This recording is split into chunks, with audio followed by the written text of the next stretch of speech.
Historia del Oculto se financió de manera privada, pero gracias, o sea, tuvo después una salida, no quedó simplemente un render en nuestras computadoras o solamente subida a YouTube, gracias a que había espacios fomentados por el Inca como Ventana Sur. Claro. O sea, eso fue lo que lo llevó a los festivales. Claro.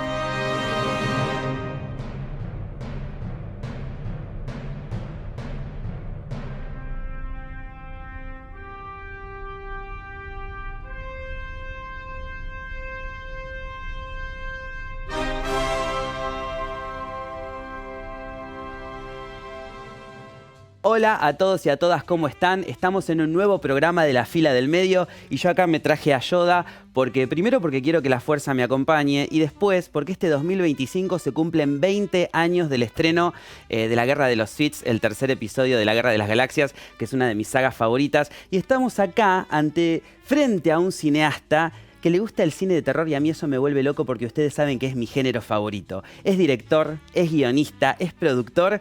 Iba a decir que es platense, pero ahí estábamos hablando en off y medio que no. Estamos con Cristian Ponce. Hola, Cristian, ¿cómo estás? Muy bien. ¿Bien? ¿Platense no?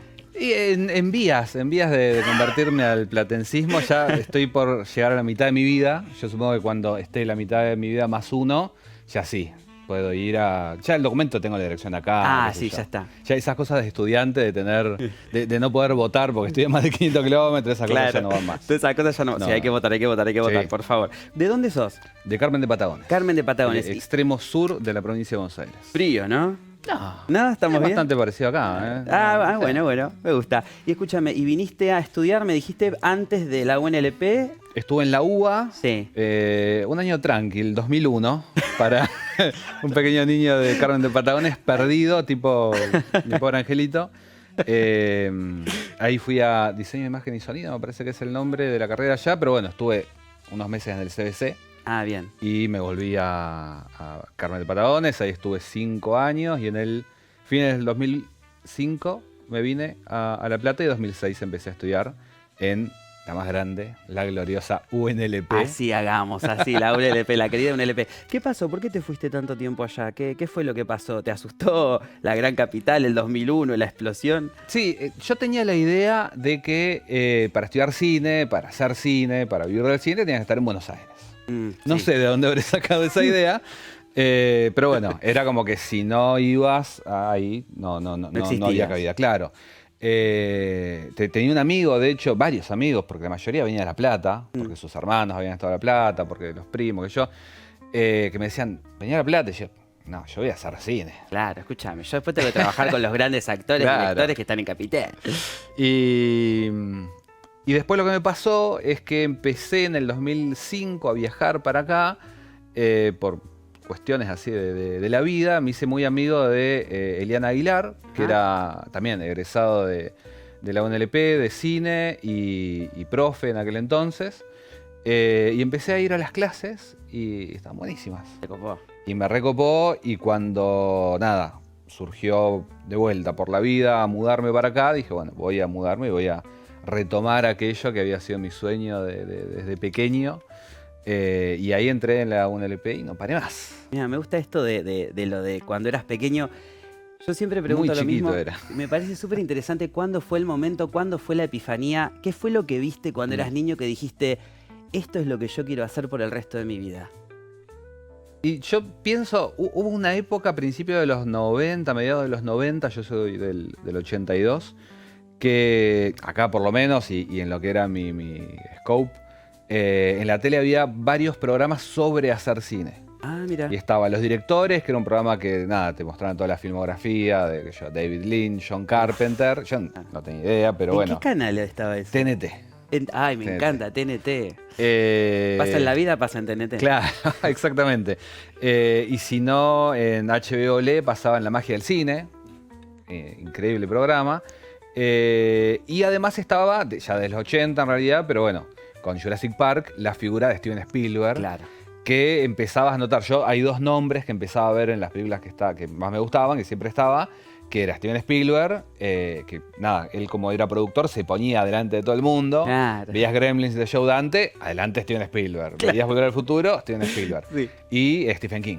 Uy, sí. Entonces yo decía, bueno, ¿quién son estos tipos? Son los que hacen las películas. Yo, para mí, Stephen King dirigía todas las películas. Claro, ¿viste? era el director, era sí. Si no nos damos cuenta que era el escritor. No, y incluso en los videoclubes, porque ese mundo de los videoclubes, había quienes juntaban todas las películas y las películas de Stephen King estaban en una batea todas juntas. Claro. Que lo único que tenían en común, y por ahí te metían cuenta conmigo que no era de terror ni nada, y, O sea, ¿qué es y esto? entraba ahí. ¿Para cuál es tu peli de terror de Stephen King? ¿Favorita? Escrita, sí, así, la que vos digas, bueno, esto... Christine, me parece. Ah, el de Que la... es como bastante La del auto. atípica, sí. Sí. Mi favorita de Stephen King y de Carpenter. Ah, a mí me gusta, sí, está bueno, Sí. la verdad que es una buena peli. Me gusta Entonces mucho. vos estabas mirando todo... Claro, yo pensaba, tipo, bueno, ¿qué peli viste? No, vos ya te fuiste directo a escuchar a los directores. Sí, y en realidad eso como para decidirme, para empezar a soñar con el cine, porque de hecho, de más chico quería ser paleontólogo, estaba obsesionado con los dinosaurios. Como Jurassic Park, todos Y claro- tuvimos la etapa... Y es que Jurassic Park fue como el flip. Es como que los dinosaurios se hicieron populares y yo en vez de seguir por esa línea me fui para Spielberg director. Claro. Que también había un montón de notas y el tipo era como súper carismático y medio cara de loco, qué sé yo, con la gorrita. Y era eso, como de pronto que sea él mismo un personaje Claro. en algún punto y seguirlo. Obviamente, hubo gente que siguió directores toda la vida, yo te digo, de mi experiencia de niño del interior en los 90, 10, 11 años, ¿no? Sí, No sé. muy chiquito. ¿Y qué Muy escuchabas de ti? ¿Qué te acordás de que decía Stephen King? O recién nombraste a David Lynch, el padre del surrealismo en el cine.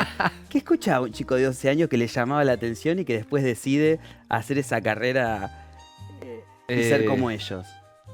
¿Qué sé yo? No sé. Era. Había como. No sé, no, es inexplicable. Me parecía fascinante eso, que detrás de las películas hubiera una persona que tenía toda la idea de la película en la cabeza. Porque te generaba así como un vínculo de. Bueno, estoy viendo una película de tal. Ah, Después, obviamente, en la carrera o trabajando, te das cuenta que no es una sola persona que está detrás de la película. Claramente es una persona que se lleva el mérito. sí, o es un algo par. colectivo, es un trabajo Claro, colectivo. sí, ni hablar. Totalmente. Qué sé yo, por ahí los yankees son medio especiales y Kubrick probablemente se Todo. metía más en todos lados que yo, pero seguramente. Bien, ¿y cómo sos para trabajar vos como director? Porque a mí lo que me resulta interesante es que hay algo de la militancia, esto que vos decías, bueno, para ser cineasta yo tengo que ir a Capital, para ser actor uno tiene que ir a Capital. Y sin embargo tu filmografía, tu militancia está en hacer las películas acá, en trabajar con gente de acá, con actores de acá. Y eso me parece que es algo que La Plata lo agradece muchísimo. ¿Fue de casualidad o fue algo completamente pensado esto? No, yo creo que se fue dando. De vuelta, cuando 2011 terminé la carrera, 2012 terminé la tesis, decía, bueno, termino y me voy a Buenos Aires. Porque ¿dónde? Ah, porque nunca Claro. dejaste esa idea. Claro, obsesionadísimo. Y bueno, en realidad no me gusta para nada Cava para vivir, para Sí, estar. Es caótica, ¿no? Claro. Así que me fui quedando y a partir de eso, del 2011 empezamos con Tangram, con mi productora, a hacer cosas acá y cosas que hacíamos acá, 100% acá, pero que funcionaban afuera, funcionaban en todo el país, incluso afuera. Y empezó a ser, bueno, por ahí no hay que irse. Nos quedamos acá. La Plata tiene mucha materia prima para hacer todo. Yo tengo la teoría, que yo la repito, quizás ahora que estoy en TVU, me va a escuchar alguien. Ah, ya, a ver. Sí, acá esto te está mirando el mundo entero. Así que por favor. No, pero mientras me mira alguien de La Plata, que lo pueda aprovechar, yo tengo la teoría de que en La Plata vos podés replicar casi cualquier ciudad argentina. Mira. Viedma, te vas a 23 y 42, tenés ahí un pequeño Viedma. Mirá. Y así diferentes espacios. Ey, me gusta, es claro. como, viste que en los 90 hacían, las series yankees las hacían en Vancouver, en Canadá, porque Sí. era más barato. Y bueno, y medio que decían Florida, y había unos pinos de fondo que nada que ver. Bueno, acá yo creo que nos moveríamos con mejor. Mira, me gusta eso. Y La Plata es barata, así que venga, es más barato. Las gaseosas, los sanguchitos, es todo mucho más barato acá No, en La Plata. y hay no solamente que es bueno lo que fuimos aprendiendo durante los años, un gran equipo para llenar delante y detrás de cámaras, porque tenemos actores y actrices. Ajá. Y el equipo técnico. Yo creo que hemos traído más gente para el delante de cámara, pero poquitos igual, y también por la amistad. Que Germán Baudino, que laburó en 2 películas conmigo. Y que también igual es del conurbano, así que tampoco. Sí. ¿Qué películas? En Historia del Oculto. Ajá. Y ahora en La Frecuencia Kirlian también hace un papel. Bien. Y en un cortometraje que hicimos hace 11 años, que se llama Breve Historia en el Planeta. Esa fue la primera vez que trabajamos. Mira. ¿Y cómo fue hacer la productora tan grande, que es súper exitosa? Ahora después vamos a hablar de Netflix. Acá el amigo tiene el teléfono de Don Netflix, queremos saber cómo lo consiguió. Pero ¿cómo fue el armado de la productora?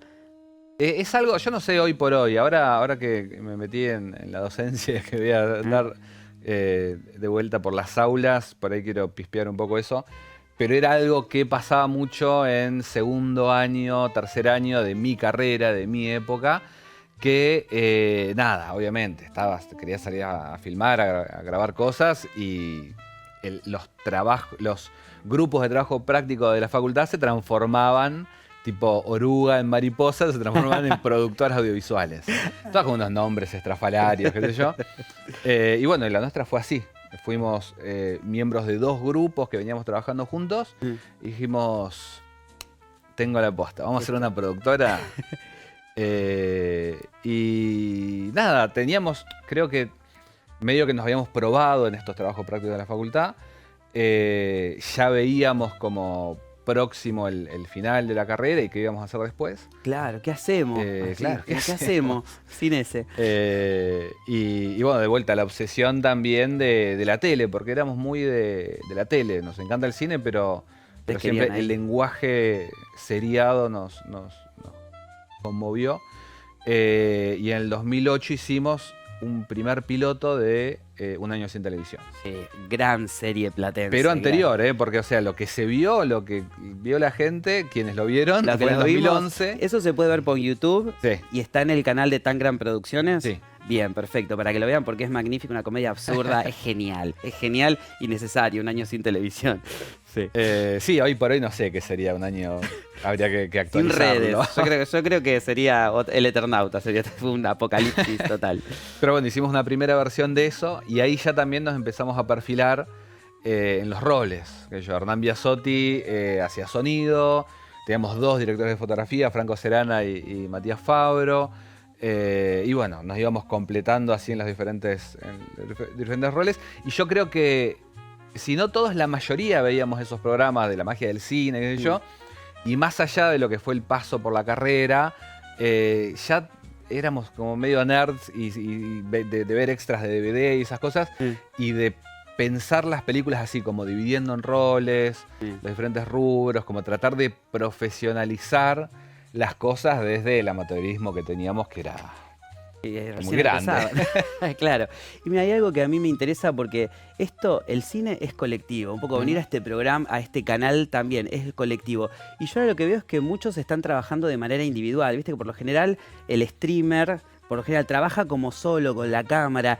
Y eso a mí me parece que tiene como cierta peligrosidad, ¿no? Porque no hay mejor cosa que trabajar. Vos fíjate que uno piensa que es tan lejano hacer una productora, es tan lejano, y de repente vos me están contando que entre amigos dijimos, bueno, entre los bizcochitos y el mate decidieron hacer una productora y terminaron triunfando en un montón de lugares del mundo, ¿no? Yo te quiero preguntar, con esta introducción, lo que yo te quiero preguntar es, ¿cómo fue ese proceso? ¿Cuál fue el primer gran éxito que tuvo la productora? Y a su manera me parece que Un año sin televisión. Eso fue como, más que, por ejemplo, a mí la que me fascina es En busca del muñeco perdido. Es que bueno, fue posterior, pero creo que fue escalonado. Sí. Porque Un año sin televisión, de vuelta, estábamos terminando la carrera, o ya habíamos terminado, me parece. Y decíamos, bueno, tenemos que salir a buscar trabajo a Buenos Aires. Claro. ¿Qué vamos a hacer? Y obviamente no teníamos currículum, y ahí se nos ocurrió la idea de hacer una serie web, que era una cosa que existía en aquel entonces. Pero de las primeras, ¿o no? Y acá en Argentina sí, estaba Post, había un par antes, pero sí, después fue la explosión con un Tref y todas las producciones de allá. y algunas que se hicieron acá y otras que hicimos nosotros también. Pero se nos ocurrió la idea, bueno, episodios cortitos, porque aquel piloto que habíamos hecho de Una Niña sin Televisión duraba media hora, porque estaba pensado para tele. Claro. Entonces dijimos, hacemos capítulos de 10 minutos o menos, creo que después se terminaron alargando como todo siempre. Y decíamos, nosotros somos 6, hacemos 6 capítulos, cada uno escribe uno y dirige otro. Entonces ya tenemos un currículum con 2 cosas. Bien, Una guionista, no. todo pensando en el currículum, todo así, todo pensando bien. Sí, armando la carpeta para después llevarla a los festivales. Y bueno, hicimos eso, pero nada, como para practicar, para hacer algo, y eso, para tener algo para mostrar. Y de pronto anduvo muy bien. Y tipo salíamos en los más vistos de humor de ese día. Tipo, estrenamos un capítulo el 25 de mayo, creo fue. No, 13 de abril, una cosa así. ¿De qué año? 2011. 2011. Claro, el último fue en mayo, eran 6 capítulos. Y nos habíamos puesto el límite de que fuera un viernes 13, porque el primer capítulo transcurre un viernes 13. Creo que fue viernes 13 de abril, una cosa así. Sí. O de mayo, no importa. Y me acuerdo que estrenamos el primer capítulo, hicimos una fiesta, no me acuerdo dónde incluso. Y al otro día tenía 3.000 reproducciones. Claro. Que para YouTube de esa época era un montón. Era un montón, claro, ¿viste? Eras como Lady Gaga. y después, bueno, empezaron a reconocernos a la gente en la calle. Mirá. Acá, un par de años después, hicimos un viaje iniciático por el noroeste argentino y nos saludaba la gente allá. Popularísimos. Así que, nada, ese creo que fue lo que nos dijo que si seguíamos por ahí. ¿Y cómo fue pasar de esto a hacerlo película? ¿Por el muñeco, decís? Sí. Y ahí fue justo al mismo tiempo, un poco después que nosotros estábamos haciendo estas cosas. Nosotros después hicimos Policompañeros Motorizados, que también fue una serie de 2 temporadas, que fue lo primero que vendimos. Mira. Hicimos la primera, la hicimos medio por nuestro lado. Y después vendimos esa temporada a una plataforma que a su vez nos pagó para hacer la segunda. Ah, bien. Y más o menos por esa época empezaron a hacer videos los chicos de Jueves de Trapos. Claro, que ellos... Que es como el Monty Python de acá, de La Plata. Totalmente. Y bueno, qué sé yo, había cosas en las que coincidíamos, cosas en las que no, pero nos empezamos a cruzar en un montón de lados. Y siempre estaba como el chiste, bueno, tenemos que hacer algo juntos. La típica que a veces la decís medio como para, bueno. Y después finalmente era un chiste que... Se dio, claro, era un chiste y quedó. Y ahí, nada, era bueno, hacemos una serie, ¿qué hacemos? Y terminamos haciendo la película En Busca del Muñeco Perdido, que dirigieron Facundo Baigorri, de ellos, y Hernán Biasotti, de nosotros. Ah, como que fue tipo un fit ahí. Sí. Había como discusiones, porque me imagino que ustedes tenían una estética, los otros tenían otra estética, y ahí esa colisión de ideas, ¿hubo ahí ciertos problemas, ciertas diferencias o pasó todo? No, qué sé yo, fue como toda película, o sea, la escribimos entre 6 personas. Entre 6 personas. Vamos a contar que nosotros acá, porque nos ven en todo el mundo, nosotros acá en el 31 de diciembre, acá en La Plata, hacemos la quema de muñecos, la famosa quema de muñecos, que en nuestra época, que somos contemporáneos, metían cohetes, todo explotaba, todo, ¿viste? Era una cosa hermosa. Ahora no se puede, porque hay un poco más de conciencia de que por ahí, ¿viste? Te quedas sin ojo, un amigo se queda sin ojo. Y la película trata de eso. Yo la película a mí me encanta porque es como una aventura tipo Los Goonies, pero adolescentes y un poquito más. Y es muy interesante que La Plata tenga una historia de Los Goonies, que no te necesitábamos Hollywood. Tenemos acá a Cristian Ponce que nos presenta las historias a nosotros, a los platenses. Yo estaba muy obsesionado con Warriors. Walter Hill, y bueno, era medio como era eso, ahí. Era mucha referencia cinéfila aparte ahí también en la película. Sí. ¿Cómo fue este choque entre estos dos mundos? Entre los comediantes platenses de Juego de Trapo y ustedes que vienen todos de la dirección, ¿viste? De la carpeta toda ordenadita para llevar a Cannes. No, qué sé yo, fue bastante orgánico. La manera de trabajar que tuvimos fue primero, nada, como mucho brainstorming, pensar de qué se iba a tratar, y ahí estábamos las 2 productoras a pleno, que ellos eran, no sé, nosotros siempre fuimos 6, pero Juegos de Trapo llegan a ser como 10, y medio que en el momento de qué se trata la película hablábamos todos, así que era un montón de gente opinando. Y después cuando nos quedamos 6, yo hice una primera versión de guión, que era como la estructura, y después el resto de los guionistas se sumó como por las diferentes secuencias, a meterle chistes. Entonces, de pronto vos vas ¿Era viendo... más serio? ¿El primer guión era más serio? No sé si más serio, pero yo no me preocupé por meterle chistes. Claro, está bien. Era como el arco de los personajes, yo. Y por ahí ves que hay secuencias que son más verdes, otras más inocentonas. En ese sentido, hay algunas que están difíciles. Vos sentís, mira, ahora, por ejemplo, es muy absurda la película, es muy interesante y también es una película original, que los que vemos mucho cine, no sé si a vos te pasa, que no hay tantas películas originales. Por lo general son siempre, las que llegan por lo menos, son más o menos siempre lo mismo. Y hay fórmulas, sí. Hay fórmulas. Esta es muy original. ¿Cómo llevas esto de decir, bueno, vamos a hacer una peli bien original que va por ahí en contra de de las reglas comerciales que se piden a la hora de pedir subsidios, a la hora de hacer todo este tipo de cosas? ¿Qué sé yo? Creo que buscamos con esa película, o sea, siempre tuvimos expectativas muy altas en todo lo que hicimos. Y siempre en las diferentes pelis que pudimos hacer o las series, siempre buscamos que sea algo, o sea, no buscamos repetir fórmulas.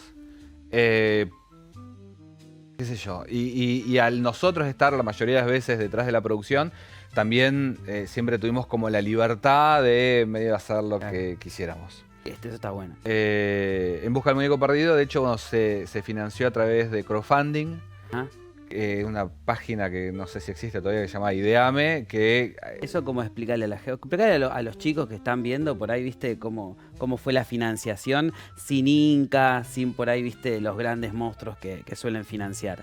Sí, nosotros veníamos de... qué sé yo.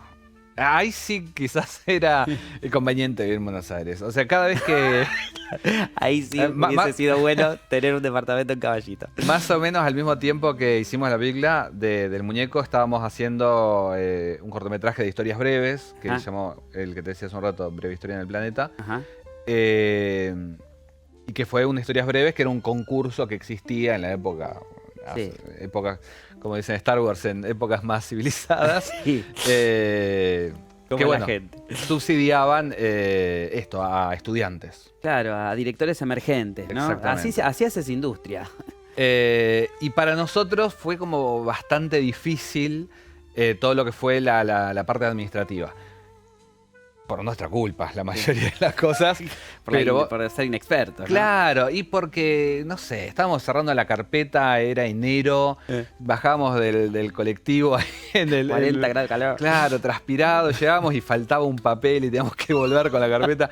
Entonces estábamos como en una medio chinchudos, como berrinchudos con el Inca y qué sé yo. Y además esta era una película que era imposible, qué sé yo. Esa época, yo creo que después... o antes o durante, hubo películas del estilo. No sé si tan irreverentes. Sí, qué sé yo, no sé. La verdad que no sé. Pero una película, bueno, preferimos también por los tiempos que lleva hacer una película hacer una película por esa vía. Decidimos hacerla por nuestro lado y además era un momento que todavía movíamos algo en redes. Todavía teníamos la cola de Un Año Sin Televisión, habíamos sacado en DVD la serie, habíamos hecho fiestas, qué sé yo. Entonces dijimos, bueno, podemos, sí, como decía El Camino de los Sueños, hazlo y ellos vendrán. Ay, me gusta. Y hicimos la campaña que era básicamente, la gente donaba plata a cambio de premios, que podía ser un póster de la película que no existía todavía. Era una promesa.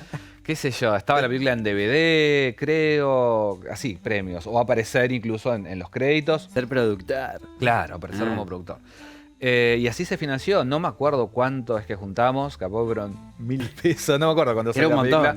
Y era como 6 millones de pesos de ahora.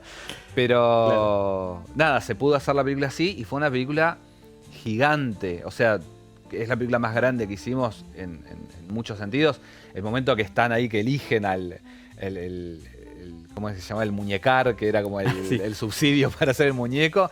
Hay como 100 extras, una locura. Claro, sí, es que y se ve los planos, hay efectos especiales. Yo creo que partió mucho de la inconsciencia también. Porque después las otras películas que fuimos haciendo, algunas fuimos achicando hacia adentro con otras búsquedas, pero esa es una película que que se ve grande, me parece, y hasta a veces se ve más grande de lo que fue. También los chicos, los directores, Ficu y Oveja y Hernán Biasotti, tienen una cabeza increíble, así que ellos le sacaron hasta la última gota a las posibilidades de lo que teníamos. Y lo bueno es que después la película se estrenó en el Festival de Mar del Plata. Teníamos, creo, 2 funciones, una cosa así, programadas, y se empezaron a llenar las funciones. Y agregaron 2 funciones más. Mira. Y se agotaban las entradas. Mira. Y después, bueno, acá se pasó en la Plaza Islas Malvinas, repleto a fin de año. Claro, así encima que a fin de año. Sí, estábamos ahí con el muñeco a medio Es muy a principio de quemar. platense. La película es muy platense. Uno siente, viste, como el meme de Leonardo DiCaprio, que es millonario. Viste, yo digo, yo estuve ahí, es para La Plata. Tiene una idiosincrasia muy platense. Y sin embargo, Es como el Eternauta ahora que ves ¿viste que Buenos Aires. Bueno, fuiste un pionero.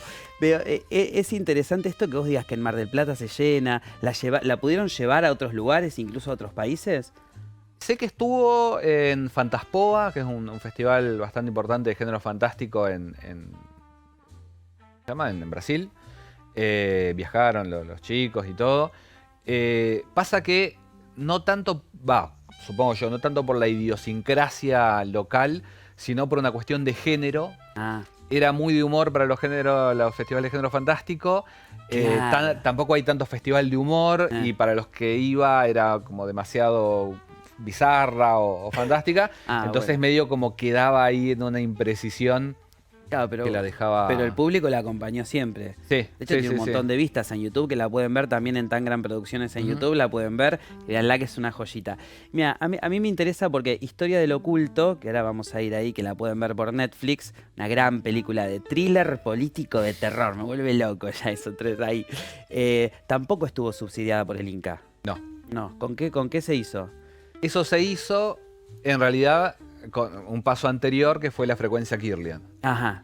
Que otra serie que es enorme, hermosa, es increíble que sea argentina, porque tiene toda una estética que vos decís, eso se hizo acá y es un orgullo. Antes de la pregunta, ya que la nombraste, ¿cómo es hacer animación en Argentina? Es sumamente complicado, ¿no? Sí, pero también la serie por lo menos partió una vez más de la inconsciencia, porque era como, bueno... ¿Tu carrera? Me encanta. Es lo que define mi carrera. La inconsciencia. No, porque era un proyecto que yo tenía casi desde el principio de la carrera también. ¿En serio? Pero sí, de hecho, después de ese piloto fallido de Un año sin televisión, hicimos un piloto de La Frecuencia Kirlian, en la acción real, live action, actuando nosotros, de vuelta también. Pero bueno, es muy caro porque, qué sé yo, cada episodio ameritaba un monstruo distinto. Claro. El género es caro. Entonces, en un momento dije, tengo la solución, vamos a hacerlo animado, que va a ser muy fácil y muy barato. Y así es como estuvimos. La animación era más barato que si podías eso era un delirio. Inconsciencia. Era inconsciencia. O sea, fue barato en el sentido de que era las computadoras y nosotros. Pero eso se tradujo en mucho tiempo de producción. El primer capítulo tardamos 1 año y medio, me parece, en producirlo. 1 año y medio, ¿no? Y dura 10 minutos el capítulo. Es tremendo. Un año y medio. Después nos fuimos afianzando, porque yo tampoco no soy animador. Claro. Qué sé yo he trabajado en motion graphics, que es básicamente en una publicidad o lo que sea, cuando aparecen palabras y se mueven y... podía mover una cosa de un punto A a un punto B en una pantalla. No me pidas más. Que un poco la estética, eso sí creo, más allá de la inconsciencia, creo que es algo que le hemos sacado jugo en Tangram, que siempre saber hasta dónde llegamos y qué poder hacer para explotar eso. Bien. Muy teatro independiente, ¿viste? Eso de con lo que tenemos, así con lo que tenemos vamos armando. Un amigo, Sergio Sosa, de Flixo, de esta plataforma, él define justamente las series web, que es una cosa de vuelta, que tuvo su auge hace unos años y que ahora quizás un poco desapareció. Él dice que las series web son a las series lo que el cine independiente al cine comercial. Porque es justamente poder jugar con las herramientas. Yo lo que te decía antes, nosotros éramos muy fan de la narrativa seriada, de contar algo a lo largo del tiempo. Pero bueno, si no tenés un canal, ¿qué sentido tiene? Claro. Y bueno, la serie web aparecía para darte esa posibilidad. ¿Querés jugar con presentar una historia a lo largo del tiempo, un episodio por semana, lo que sea? Bueno, ahora YouTube te permite un espacio que es gratuito, una especie de televisión pública. Claro. Y bueno, y un público que va a estar ahí ávido de tener cada semana. Con más libertad, ¿no? También Sí, a la hora de bueno, ni contar hablar. historias. No, Sí. no hay punto de comparación. Vos la libertad la tenés a pleno. Puedes contar lo que quieras, cuando quieras, como quieras, porque quieras, ¿no? Sí. Te hago una preguntita. ¿En la universidad tienen una materia de animación o no? Sí. Tienen animación. Sí, O sí, sea que sí. vos por lo menos tenías herramientas que te dio la Sí, facu. había unas nociones. Obviamente, qué sé yo, es una materia que está un solo año, en segundo año, cuando recién estás arrancando, estás medio confundido, extrañando a la familia. Hay gente que le saca más el juego que otra. Pero sí, aprendí un montón de cosas. Mirá. Y vos estás en la facu siendo profe, ¿no? Ahora. Sí, estoy en guión 1. Ah, en guión 1.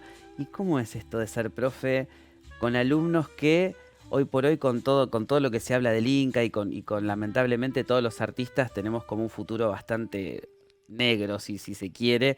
¿Cómo haces para incentivar al alumnado? Hasta ahora he tenido 2 clases, no tuve que incentivar tanto. No, Tranquilo. veremos en unas semanas. ¿No te preocupa eso? No, sí, más vale. En realidad yo estaba muy preocupado porque sentía en mi trato con la juventud, que tampoco hasta este año o el año pasado tampoco era tanto, porque no tengo hijos ni tengo tanto familiar tan joven, pero percibía una apatía cada vez más grande, que tiene que ver con la pandemia, con, qué sé yo, el mundo que no está pasando por su mejor momento.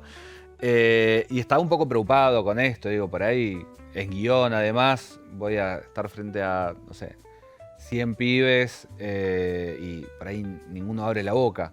Y sé que hubo años anteriores, ahora en los más recientes, que el alumnado estuvo como bastante apagado. Y es una carrera que tenés que estar. Sí. Porque, o sea, se supone que estás encarando una carrera que tiene que ver con sacar lo que tenés adentro y mostrárselo a todo el mundo y de pronto comunicar. sí. Claro. Pero por suerte, por ahora, están tirando abajo todos mis prejuicios, muy conscientes de la mayoría, por lo menos, de lo que está pasando y de la posición que necesitamos tener para que no nos pasen por encima. Ah, bueno, bien. Ahí vos ves que la juventud está ávido de luchar. La juventud. La juventud. Juventud no, los nuestros. No, creo que los chicos y las chicas de vuelta, los que arrancaron este año, los que son alumnos en nuestra carrera, que también es súper particular, Sí. creo que tienen los ojos abiertos, las orejas paradas, levantadas, prestando atención Ahí. a lo que pasa. Sí. Pero a su vez creo que, no sé, decía Rodrigo Moreno, el director de Los Delincuentes, cuando, en algún momento de estos últimos 15 meses, no sé cuánto vamos, decía que bueno, vamos a seguir haciendo películas. Como sea. De vuelta, nosotros las películas que hicimos fueron apoyadas por el Inca de diferentes maneras. Ajá. Por ejemplo, quedó medio colgado de la historia del oculto, pero ahora después volvemos. ¿O no? Historia del Sí, vamos a oculto. volver porque eso es. Historia del oculto se financió de manera privada, pero gracias, o sea, tuvo después una salida, no quedó simplemente un render en nuestras computadoras o solamente subida a YouTube, gracias a que había espacios fomentados por el Inca como Ventana Sur. Claro. O sea, eso fue lo que los llevó a los festivales. Claro. ¿No? Ustedes estuvieron en Sitges, Sí. en Mar del Plata. ¿Dónde más estuvieron? Un montón de lugares. Estuvimos en Portugal, estuvimos en ¿cómo se llama el festival? En Holanda, Ah, mira. que nosotros decimos en chiste que le ganamos al hijo de Cronenberg, porque estaba la película del hijo de Cronenberg, la segunda, Possessor, Pues sí, Y estaba muy buena Possessor, también. Mira, la tenés adentro. Historia del Oculto. ¿Y quién ganó? Historia del Oculto. Mira. Pero bueno, de vuelta, nosotros, no sé, obviamente podés mandar una película en festival, ya implica una movida de producción extra y nada, Ventana Sur nos ayudó en ese sentido. Entonces, de vuelta, es una película en la que nadie cobró nada durante la producción. Después, cuando se hizo la venta, hicimos como una devolución retroactiva. Pero también la gente pudo laburar en nuestra película porque estaba a su vez trabajando en otras cosas. Claro, o sea, sí. es muy difícil hacer una película independiente en una industria que está completamente parada. ¿Entiendes? Es Totalmente. como yo puedo participar en la producción de una amiga si estoy cobrando en otro lado. Sí, claro. Sí, cierro la verdulería a las 6 y de 6 a 12 filmamos. Una cuestión así. Ahora grabamos una película hace un mes más o menos y era como los dos extremos. O sea, porque estamos viviendo el momento que estamos viviendo, sí, voy porque no tengo trabajo. O no, es imposible porque no puedo perder lo que tengo, no puedo descuidar lo que tengo. Y que la mayoría de las veces ni siquiera tenía que ver con la industria, con el cine, porque bueno. Total. ¿Y con los actores también? ¿Tratás de buscar actores profesionales o también tenés ese permiso de decir, bueno... Pero los técnicos también son están laburando? profesionales. Por supuesto. Pero digo, bueno, todo lo que tiene que ver con las personas que tienen que estar en ese momento en el set grabando. ¿Tenés esas concesiones o tratás de buscar personas que, bueno, que se dediquen solamente a esto? No, creo que depende. A mí lo que más me gusta en realidad es poder laburar con gente que conozco. Ajá. Con amigues, ¿no? Sí. Ahí. Sí. Una de las cosas que más orgulloso nos hace sentir en Tangram es cuando por ahí viene alguien de afuera, que eso nos pasó con algunos actores en la frecuencia Kirlian. Bueno, con Diego Velázquez, que estuvo ahora laburando con nosotros en la última película, que se van contentos porque realmente es un clima tan ameno, de que nos conocemos tanto, son rodajes, o sea, son rodajes agitados, pues son rodajes de cine independiente, pero nadie grita, no hay cosas raras, entonces como hay un montón de sacrificios que hay que hacer, Sí. pero en general es un espacio ameno. Entonces yo creo que eso tratamos siempre de repetirlo y a la hora de pensar un proyecto nuevo, sea lo que sea, porque yo también hace un par de años hicimos una serie para Encuentro y fue el mismo equipo y nada. ¿Cómo se llama la serie? Manso Problema. ¿Y de qué era? De matemáticas. De matemáticas. ¿Cómo era? Lo pasan hasta el día de hoy. Lo escribí yo, me ayudó Lara Sade, por supuesto, que tenía mucha más idea de matemáticas. Complicada la matemática. Y lo dirigió Hernán Biasotti. Mira. Manso Problema es como si fuera un talk show, pero de matemáticas. Buena ¿Cómo onda. puede ser eso? Vayan y búsquenlo. Búsquenlo. Qué bien. Y mira, a mí me resulta interesante, volviendo un poco a lo que es el Inca y todo, que vos decís, bueno, que en lo post los ayudó muchísimo a poder venderla a los diferentes festivales del mundo, los diferentes productos. Pero me resulta interesante porque yo el otro día vi en el Instagram de Tangram Producciones que ustedes hacen una defensa importante al Inca. Y a mí me preocupa muchísimo por todo lo que se dice del Inca, todo lo que se dice de los artistas, etcétera, en este momento, en el discurso público. ¿Cómo le explicamos a las nuevas generaciones? ¿Cómo le explicamos a aquellos que vienen con la tabula rasa, viste, con la mente en blanco y les están llenando con ideas equivocadas en la cabeza? ¿Cómo le explicamos la importancia de tener una industria nacional y que el Inca esté apoyando, que el Estado esté apoyando nuestra idiosincrasia cultural? ¿Cómo se lo podemos explicar? Que no es un gasto. Sí, es Ojalá tuviera la respuesta para eso. O sea, yo creo que, por un lado, todo lo que está pasando con El Eternauta, que obviamente es una producción de una plataforma de streaming, qué sé yo, pero lo que es la representación, que ahora un público muy grande dice, mirá, Avenida Maipú, Cabildo, qué sé yo. Y en realidad, quienes vemos cine argentino, todo el tiempo estamos viendo estos espacios. Claro. Y siempre te van a hablar de una manera distinta a, qué sé yo, ver Times Square. Estás viendo Puan, ves que se bajan ahí a la vuelta de la universidad en Caballito. Son las mismas calles en las que andamos nosotros. Entonces hay una pertenencia mucho más grande. De ahí... Digo, el espacio, porque es algo que se está hablando mucho ahora con El Eternauta, pero la manera en que hablamos, los problemas, la manera de vernos, hay una cuestión, acá me va a salir medio el viejo de adentro.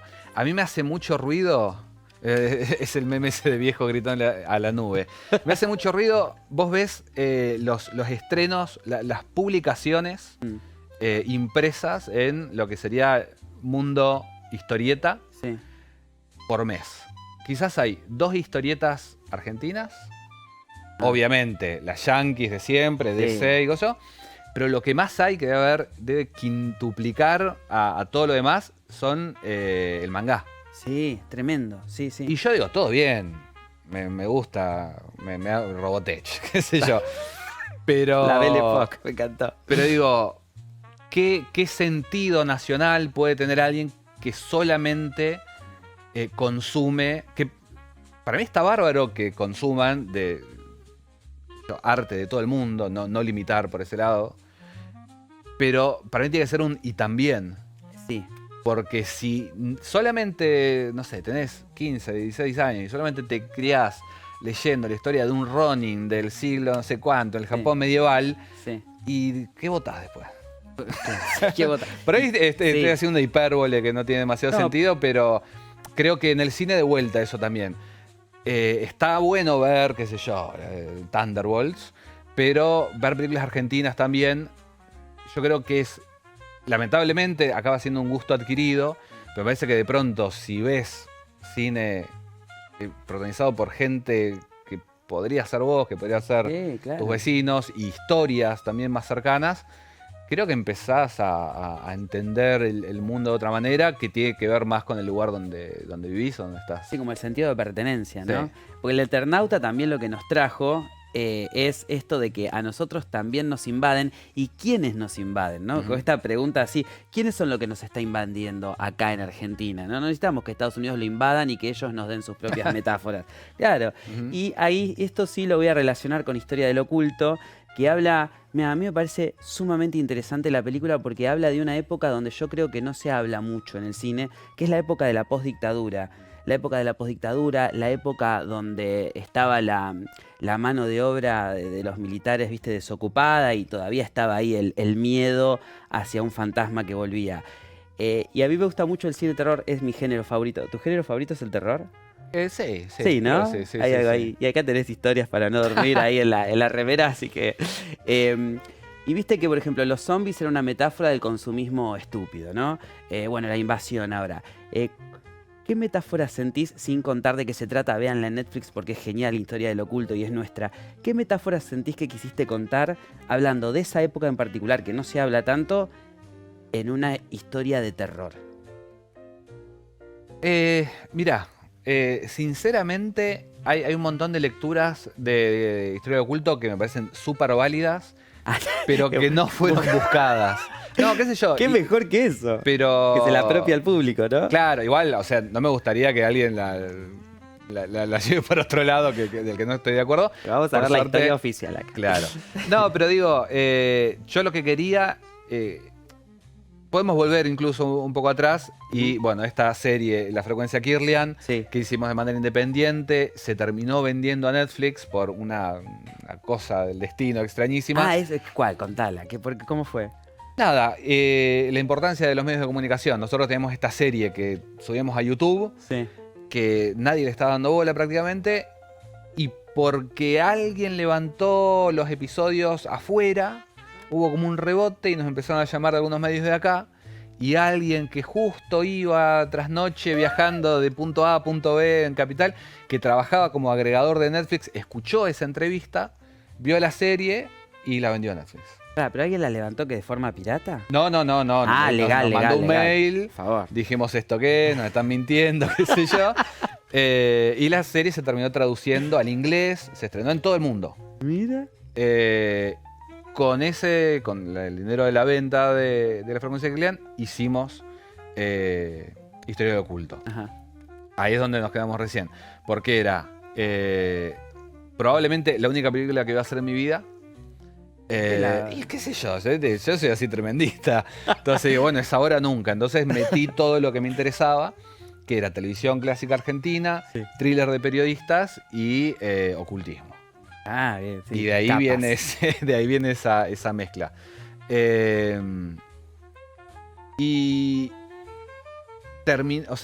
hay como una metáfora que quizás fue inconsciente, que es bastante obvia, y que en un momento, cuando hay un momento, vamos a contar así como muy de arriba, que están haciendo una especie de ritual, que entran como en trance, y a Nadia Lozano, el personaje de María, le vendan los ojos, y en un momento era, el frame era el póster de Garage Olimpo. Sí, tenés razón. Y dijimos, mira, y pasó. Inconsciente. Porque Garage Olimpo, pero una peli de la Claro. dictadura tremenda, terrible, Icónica. dolorosa, icónica, sí. Con Anabela Costa. Exactamente. Sí. Pero el razonamiento había sido, un gobierno corrupto. Yo había leído muchos manuales de periodismo y algo de historia argentina, pero más de los 90. Y era como, bueno, alguien tiene problemas con este gobierno corrupto, aparece muerto. Hay un sicario o una mano negra. Y decíamos, bueno, si el gobierno corrupto son brujos, ¿qué hacen? No te van a matar simplemente, te van a expulsar de la realidad, te van a desaparecer. No, pero... Y no, esa palabra. Claro, pero era como que nos pegaban todas las balas cerca y ninguno, o yo por lo menos, no terminaba de hacer esa conexión. Y recién cuando la película se estrena y la conversación era esa, como la película que hablaba desde lo fantástico de la dictadura, o con lo que seas vos, esa época, la cola de la dictadura, fue como, bueno, puede ser. No fue algo buscado, pero que es algo que tiene todo el sentido. Todo. Y vos lo ves y pensás en la dictadura militar argentina, la peli.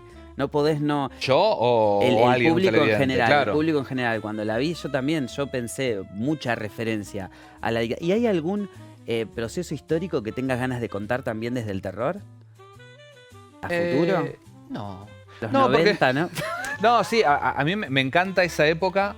O sea, me encanta estéticamente, los 80. La película que grabamos hace un mes solamente, que se llama Familia teme enfrentar una nueva noche de terror. No, me encanta el título. Podría ser el nombre de una banda indie platense. Totalmente. También transcurre en los 80, la frecuencia que transcurre en los 80. Hay como un apego ahí. En cualquier momento vamos a llegar a los 90 y agarrate. Pero viste que ahora todo vuelve, así que... Claro, sí, en algún momento podemos volver a los 80 otra vez, si esperamos lo suficiente. Pero no sé si un evento histórico, porque de vuelta, Historia de Oculto no fue pensada como eso, para retratar un momento específico, sino como una cuestión más estética de ese momento. Después, nada, las lecturas salieron y de vuelta, quizás fueron cosas que estaban inconscientemente por ahí dando vuelta. Te contaba antes que uno de los referentes más grandes también de Historia de Oculto fue La larga noche de Francisco Santis, película sobre la dictadura. Claro. Hay unos tipos abajo, película de la postdictadura también, de esos primeros momentos. Fue algo que nos criaron ese tipo de películas, ¿no? En el cine argentino, sobre todo. ¿Qué director te influencia a vos? ¿Acá de Argentina o...? Bueno, hablaste de Spielberg, hablaste de Kubrick, pero de acá de Argentina, ¿quién? A mí me gusta mucho, bueno, no quiero que sea la hora el momento del Eternauta, pero bueno, Estañaro es un director que me fascina. Ocupas para mí es lo más grande que se ha emitido en una televisora en Argentina. Pero también Aristarain me gusta mucho. Ajá. ¿Quién más? Un montón. Muchos, ¿no? Sí. Y ahora, ¿viste cuando acecha la maldad? Sí. Sí, Sí, me gustó mucho. Tienen como las dos películas de Damián Rugna tienen como un camino similar, ¿no? Historia del oculto, ahí con mucho éxito en los festivales, el público aceptándola con mucho amor, muy propia del país, ¿no? Yo creo que uno de los grandes aciertos que tienen las dos películas, como para hacer un combo, es justamente lo bien paradas que están en Argentina. Porque un problema que creo que duró bastante y del que nos hemos podido sacudir, que pasaba con el cine de terror argentino fantástico, es que no terminaba muchas veces de pisar con los dos pies en Argentina. Era como, bueno, vamos a hacer una medio Evil Dead, pero de acá, pero sin que deje de ser Evil Dead. Claro, como y una copia. Una cuestión con la manera de hablar de los personajes. Y me parece que nosotros siempre lo intentamos. Me parece que Demian lo logra con las dos películas, que además son la primera la primera de estas dos, Aterrados, como del conurbano, Sí. Cosecha del interior de la provincia. Sí. Entonces, y además que están fantásticas, están muy bien hechas. Sí. A mí me parece que impactó de cuando acecha la maldad también, fue eso, la calidad técnica.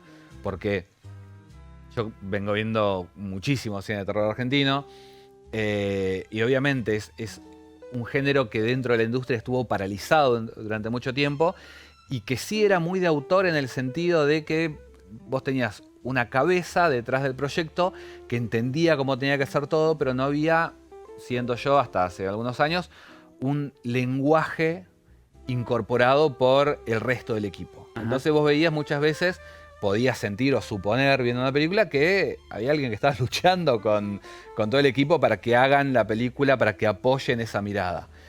No sé si se entiende, Sí. como si hasta lo hicieran con algo de vergüenza. No el autor, entre comillas, sino el resto del equipo, los actores. Sí.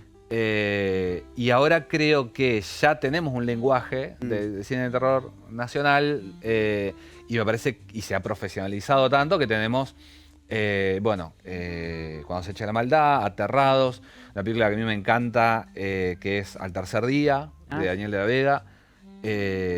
Me parece que llegamos finalmente a un nivel de excelencia técnica que no tiene nada que envidiarle a Hollywood, claro. in your face. ¿Por qué crees que es esto de que esto vos nombraste como la vergüenza y también los críticos, ¿no? Como que siempre hay algo como un menosprecio al género de terror. Es un género que a mí me parece fantástico y me enloquece porque vos podés hablar con metáfora de cosas que son muy actuales y problemas políticos serios. ¿Por qué crees que la crítica especializada tiene tanto como los devalúa tanto al terror? Yo creo que porque está casi vinculado con la infancia, con cosas de niños. Es como la comedia, como se supone que apela a cosas que no son racionales, el miedo y la risa. Y de pronto, en realidad, nada, como decís vos, es aprovechar el género para crear una hipérbole narrativa que hable de otras cosas. Claro. No siempre tiene que ser así, no siempre es necesario. Pero si nos fijamos en las películas de terror que mejor funcionan o que han quedado en la memoria, El Exorcista. Todo bien que te dé miedo el diablo, pero en realidad tenemos un dramón terrible detrás del Exorcista, que es mi hija se está comportando de manera extraña, no sé qué hacer para ayudarla. Claro. Ese es el terror. El drama de cualquier padre con un adolescente. Sí, totalmente. Pero bueno, da la casualidad de que Regan está poseída por el demonio. Cada tanto, viste, vuelven lo que decías vos de que todo vuelve. Cada tanto vuelven como ansiedades de época. Y qué sé yo, cada 20 años tenemos películas con niños bravísimos, El Exorcista, La Profecía, y hay cuestiones que... los chicos del maíz. Claro, ¿qué hacemos con el futuro? ¿Qué hacemos con los niños? Tranquilamente, La cinta blanca de Haneke, que es una película que la crítica va a abrazar más que los niños del maíz, no son tan distintas. No, claro. Pasa que Cuando se echa la maldad, que también tenemos, ¿qué hacemos con los niños? ¿Qué pasa si aparece esta especie de flautista de Hamelin y se lleva a todos nuestros jóvenes a votar algo que es cualquier cosa? No, por favor. Bien. Escúchame, me dijiste que estás en postproducción de una película que ya terminaron de filmar. ¿Cómo me dijiste el título que me enloquece? En realidad estamos en postproducción de la película de La Frecuencia Kirlian, que hace un tiempito sacamos un tráiler. Ajá, con mucha repercusión. Sí, anduvo bien. ¿Y qué es mitad animación y mitad live action? Claro, porque lo que pasó, la serie fuimos sacando así episodios, Netflix estrenó 5 solamente, y nosotros hicimos 5 más, y los 2 últimos los hicimos con el apoyo de esta plataforma Flixo. Bien, bien. Y ellos después dijeron, vamos a por más, y dijimos, vamos a hacer una película. Bien. Y era, ¿cómo hacemos una película de la Frecuencia Kirlian? Inicialmente dijimos, vamos a hacer todo en acción real, pero seguía siendo carísimo, obviamente. Entonces ahí es cuando surgió la idea de, tengamos algo que sea en acción real, que es todo lo que pasa dentro de la radio. Vamos a ver finalmente al locutor en carne y hueso. Ah, bien, por fin. Solo está la voz. Claro, quién está ahí detrás de esa voz, de esa oscuridad. Pero después las historias que se van a contar, porque la película es como una especie de antología, una creep show o una relatos salvajes, digamos, de terror. Un Tales from the Crypt. Claro. todas esas historias sí están hechas con animación, pero también dando un paso más adelante y no es la animación de la serie, sino algo más, con mucho más laburo, con animadores profesionales, ya no somos 2 o 3 haciendo todo el laburo, sino que el equipo creció. Bien. Así que bueno, ahora estamos haciendo los últimos ajustes para estrenar esa peli ahora en octubre. Ah, se estrena en octubre, ¿ya tienen fecha? Sí. ¿El día específico? No, porque estamos apuntando para a Halloween. Ah, claro. Bien. Estamos apuntando, es que justamente estamos apuntando a los festivales de género de octubre, que son, justamente todos circundan a Halloween. Ese es el mes donde hay más festivales de cine de terror. Mira, eso es buena data para todos los que tienen ahí alguna carpetita, alguna peli de terror. Arrancan, sí, fines de septiembre y hasta principio de noviembre hay. Ese fue el camino que tuvo Historia del Oculto en su momento. Y grabamos esta película que decía Familia teme enfrentar una nueva noche de terror. Que bueno, terminamos de grabarla hace un tiempito, ahora estamos dejando descansar el material. Fue un rodaje muy intenso. Y la idea es, una vez que terminemos ahora, o que ya quede andando, o yo no esté tan ocupado en Kirlian, meterme con el montaje de esa película. Y esa estamos apuntando a los festivales de principio del año que viene, o sea, abril, que es como justo los 6 meses de diferencia. Hay algunos de género, pero también hay otros festivales a los que no hemos aplicado por ahora y que queremos. Cualquier momento. Tienen la carpetita, eso es lo bueno. La carpeta siempre está. Siempre está. Bueno, Cristian, te agradezco muchísimo. Gracias por venir a la fila del medio. ¿La pasaste bien? Sí, muy bien. ¿Bien? Gracias por la invitación. Contaste un montón. ¿Viste? Todo buenísimo, todo buenísimo. Bueno, y ustedes, amigos, amigas, amigues, nos vemos la próxima entrega de la fila del medio. No te olvides de buscar en YouTube o en el EPTV, poner la campanita para que te avise todos los videos que suben este maravilloso canal público, gratuito y de calidad. Así que muchas gracias por quedarse con nosotros en este tiempo y hasta la próxima.